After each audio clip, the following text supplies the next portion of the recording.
Hola, buenos días desde La Habana, soy Joanny Sánchez y este viernes 15 de febrero de 2019 es el último día de la semana en que abro esta ventana 14 para asomarme a los temas más importantes de la realidad de esta isla.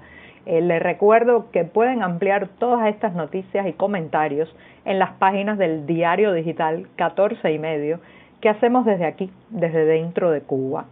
Hoy estaré hablando del tema de que Panamá construirá albergues para 400 migrantes en zona fronteriza con Colombia. Más de la mitad de ellos son cubanos.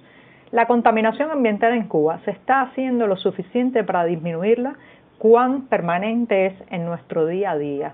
Por otro lado, comentaré también, a pedido de algunos de los oyentes de Ventana 14, mis argumentos para votar no en el referendo constitucional del próximo 24 de febrero. Y sin duda, como una pincelada literaria, se presenta en la Feria del Libro de La Habana una nueva edición de la novela Rayuela de Julio Cortázar, un libro imprescindible que no debemos perdernos. Y con eso, y mientras revuelvo el cafecito informativo, que hoy está recién colado, breve, todavía calentito, un poco amargo, eso sí, pero siempre necesario, me voy con el primer tema de la jornada. Como les comentaba, el gobierno panameño comenzará a construir albergues con una capacidad para 400 personas en la frontera con Colombia. Allí se han ido acumulando muchos migrantes, más del 57% de las personas que están ahí son de origen cubano, aunque también hay migrantes provenientes de Haití, Camerún, Ghana, Eritrea y Etiopía.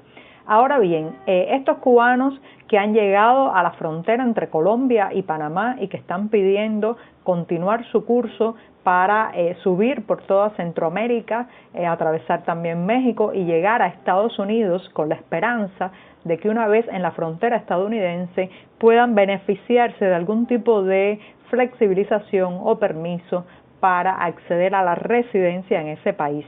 Como saben, desde enero de 2017 ya no existe la llamada política de pies secos, pies mojados, que daba a los cubanos algunos privilegios y prerrogativas para poder entrar y radicarse en Estados Unidos. Ahora es una gran incógnita lo que va a ocurrir cuando estos cubanos lleguen a la frontera estadounidense. Lo que sí es cierto y lo que sí es confirmado es que muchos de estos migrantes han salido de la isla a través de terceros países y provienen ahora mismo de muchos puntos de Sudamérica. Recuerden que había habido una reorientación del éxodo, los cubanos que antes se dirigían mayoritariamente hacia Estados Unidos, reacondicionaron o reestructuraron sus rutas migratorias y empezaron a poner en el foco de mira a países como Uruguay y Chile y también Brasil. Entonces, después de intentar a establecerse de manera legal allí, abrirse la posibilidad laboral de encontrar un trabajo, pues algunos de ellos han decidido emprender otra vez la ruta hacia el norte y son parte de los que vemos ahora mismo en la frontera panameña. Hay mujeres, hay niños, hay personas ancianas y hay una situación que se va agravando desde el punto de vista humanitario. La prensa oficial cubana no ha dicho ni una palabra. La Plaza de la Revolución tampoco se ha pronunciado y ahora mismo muchas familias dentro de la isla están pendientes de qué pasa con los suyos allí en la frontera panameña.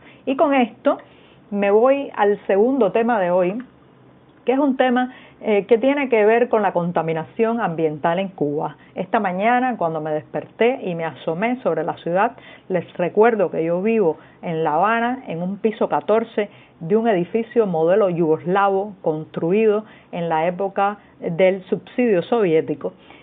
Cuando me asomé, había un amanecer muy hermoso, pero también, y muy lamentable, se veía una gran columna de humo salir desde la chimenea de la refinería Ñico López. La refinería Ñico López está ubicada en la bahía de La Habana y lamentablemente ese humo llega cada día constantemente a el cielo sobre nuestra ciudad.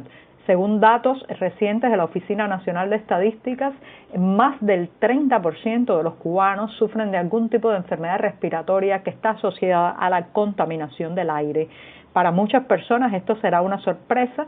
A veces los estereotipos y la publicidad turística hacen creer que vivimos en una isla paradisíaca, casi en estado primitivo, donde este tipo de problemas de la modernidad no ocurren para nada. En Cuba hay bastante contaminación, es cierto que quizás no al estilo de ciudades como algunas ciudades chinas, quizás como Sao Paulo o la propia capital mexicana, pero lo cierto es que estamos viviendo un aumento de estas fuentes contaminantes y sobre todo una desidia y una apatía por parte del oficialismo para emprender acciones que recorten estas emisiones, aunque en el papel y en los documentos y en los planes se habla mucho de cuidado del medio ambiente. Lo cierto es que en la realidad no se ve una atención y una estrategia para limitar estas emisiones tóxicas.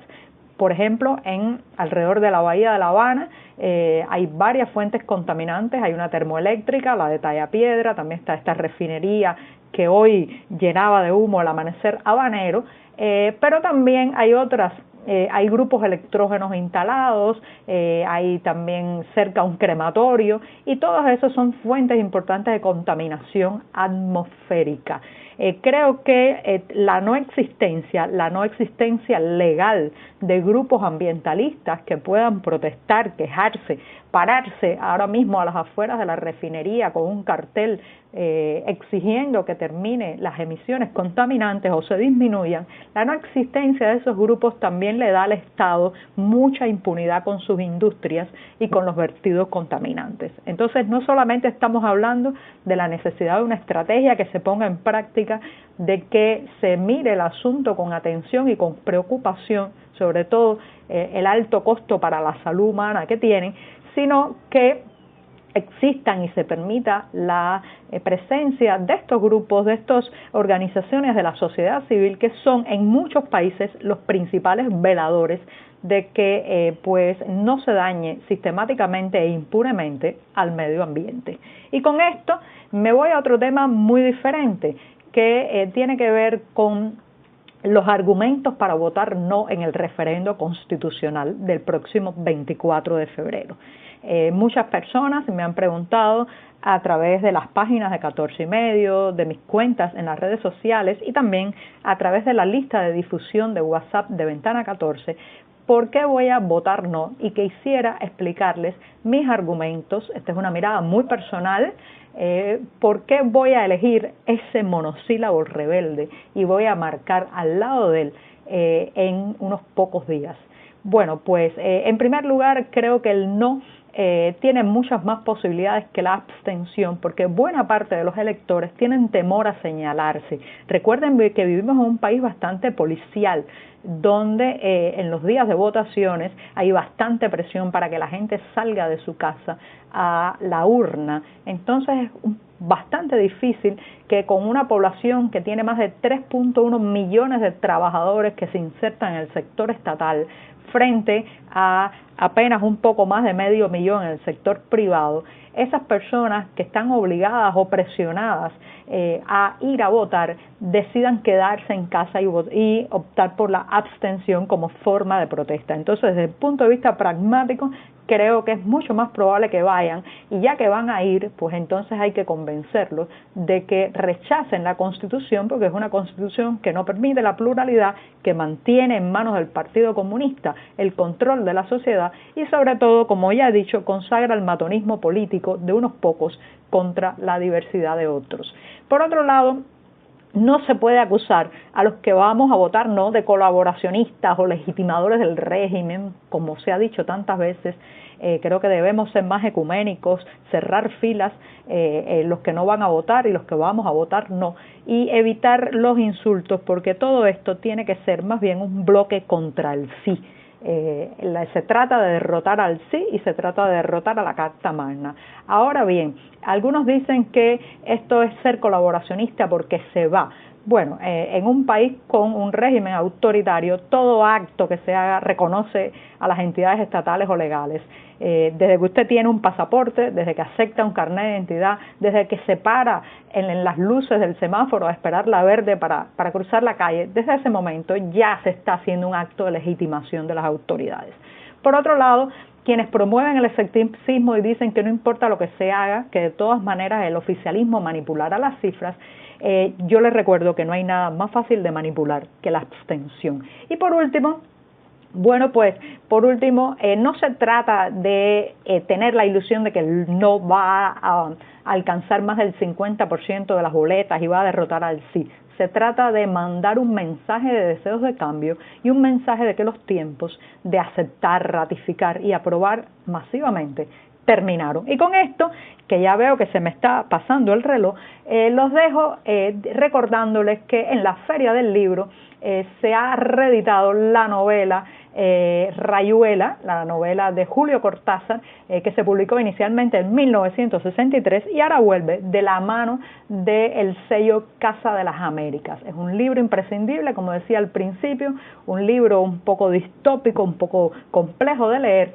pero estoy segura que va a ser una buena compañía para estos días de febrero, ustedes juntos al personaje de la maga y de esta novela que es una novela que hay que leer varias veces. Así que hasta mañana me despido, o mejor, hasta el próximo lunes en esta Ventana 14.